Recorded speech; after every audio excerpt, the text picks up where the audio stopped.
Dr. Mike Bloomberg in his Super Bowl Sunday interview and on Twitter. Early yesterday morning, the president tweeted, quote, "Many of the ads you are watching were paid for by Mini Mike Bloomberg. He's going nowhere, just wasting his money. But he's getting the DNC to rig the election against crazy Bernie." And here's the president during his interview with Sean Hannity on Fox News. Michael Bloomberg. Very little. I just think of little. You know, now he wants a box for the debates to stand on. Okay, it's okay. There's nothing wrong. You can be short.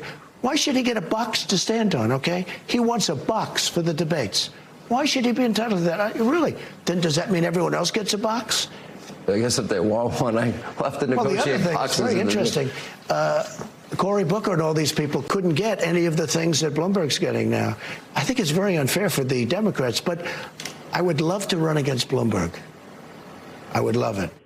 First of all, I don't think that Cory Booker asked for a box. No. Secondly, I think he's talking about Mike Bloomberg didn't ask for a box. No.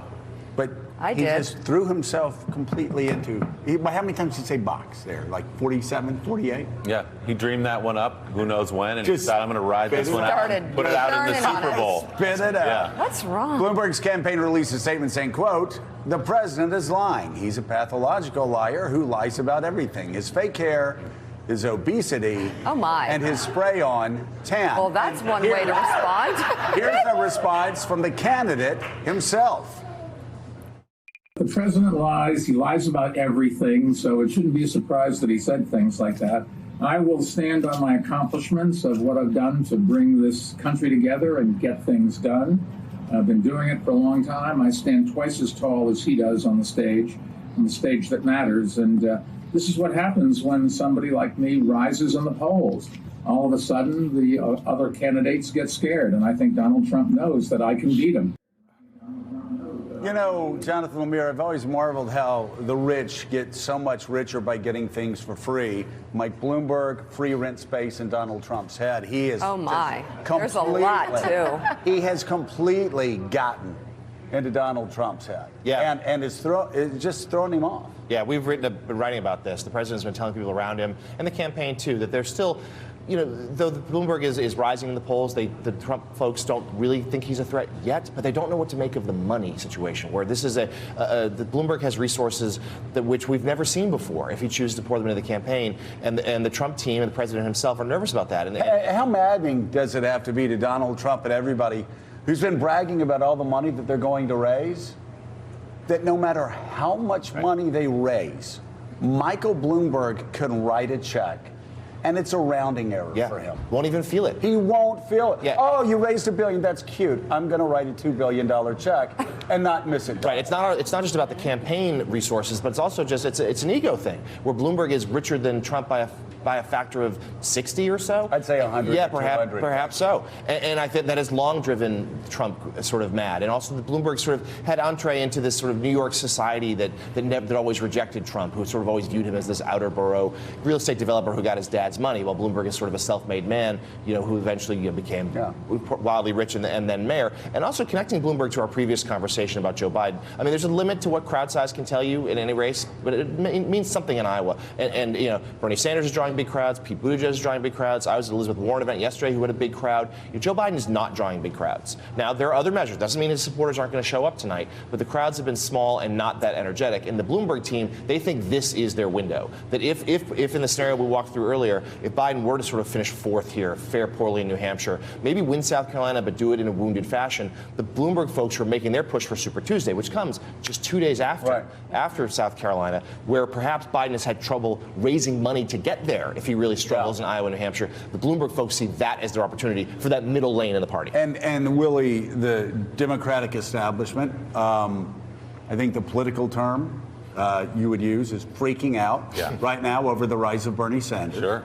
And that's exactly why Michael Bloomberg decided to jump into the race. Now, if Biden finishes second tonight, then the calculation doesn't look as good. If it is a fourth place finish, we're going to be hearing a lot more of Michael Bloomberg over the coming weeks. The panic in the Democratic establishment that you're describing now, imagine it 24 hours from now, as we sit here, if he's in fourth place, if Joe Biden is in fourth place. The parallel Imagine. to 2016, right, with Republicans freaking out at this point. That's right. About Donald Trump. Ted Cruz won. Donald Trump was right there with him in Iowa. But yeah, I mean, look, if again, we're just gaming this out, but if Joe Biden doesn't do as well as people hope he does here, if he doesn't win in New Hampshire, both entirely possible, perhaps likely, then the panic really sets in, and Mike Bloomberg has set himself up perfectly for what he wants to do, which is to sit back, wait for those first 4 states. He's already spent money in places where Democrats haven't even thought about campaigning yet, and he's sitting in a pretty good position. This assumes a lot of dominoes fall his way. Right. But the way he laid it out for himself, the only chance he had, could very easily play out. Reading a lot, Adrian, about the concern about Biden, Harry conversation, phone conversation that was overheard. What are you hearing among the establishment circles about his candidacy at this point? Are they worried? Well, people are worried, Mika, and I think people are worried about his operation here in Iowa to an extent because what Jonathan said, that he's not drawing large crowds. I think some of his field efforts could have probably been improved. I had some friends who were knocking on doors and, maybe didn't feel as organized as it could have been. But he could still finish in the top 3, and I think that's what he's got to hope for. How could that be a front runner when he first jumped into the race, ahead in all the national polls? How could they not have a good ground operation? I don't know, and I don't want to speak for the entire state. I'm just simply saying some of my friends who have knocked on doors here in Des Moines, so I don't know what the rest of the state looks like. But look, I think if he finishes in the top 3, that is what his campaign's got to hope for. If he can finish in the top 3 here, finish in the top 3 in New Hampshire, finish in the top 2 hopefully in Nevada, and then have a strong performance in South Carolina, that's what the campaign's got to hope for. Thanks for checking out MSNBC on YouTube, and make sure you subscribe to stay up to date on the day's biggest stories. And you can click on any of the videos around us to watch more from Morning Joe and MSNBC. Thanks so much for watching.